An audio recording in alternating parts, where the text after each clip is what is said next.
हौजिक सरकारसिना नुमित तरेदगी मनुंग खुलाई पिखल हारिबसे नुमित तरेदी यौदा अखोइगी लानजे लोइसनबिरो निनी सुबदा mama अखोइना लुचिंगा खुलाई सिंगसे लोइदा सिनबा गंगनी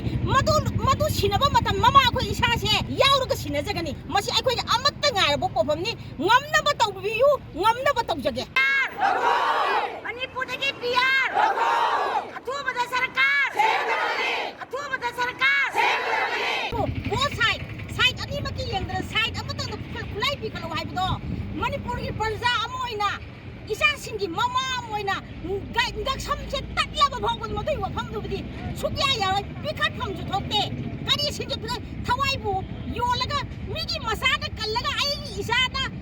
नसा लौथु इसा सुंगे हाइबदी यागदबा ममादो मणिपुरगी इमाइ बेसिंगी बरता अमता याउते अदुना मदुइ वफमददी खुतक्ता कैंसल तौगदमनी करिगुम्बा कंडीशन अमता याउदना इसासिंग अदो अथुबा मतम थादोकिरकदबनी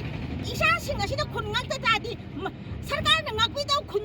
अखोइगी लेकाइ सिंगसे इसासिंग ngakसनिबने मखोइ अदो फाबा हाइबते सुक्या यादिंगदे कंडीशन अमता याउदनी इसासिंग अदो अथुबा मतम थादोकिरकदबनी हाइबा वफम अथि थमजरी इमाना अखोइ संगसनबा याबा खोंजंग लेप्तना संगसनलकनी अदुगा इमा इबेल सिंगे अखोइ पुयाबना मखोइगी तमदा इसा इतोम तम मई थाजरगा सिजबगी खोंजंग भोक चंगलकनी अखोइदी इसासिंगी मफम अमदे अखोइ कंदबा यादे ममा हाइबसे मसागी दमकता हिंगबनी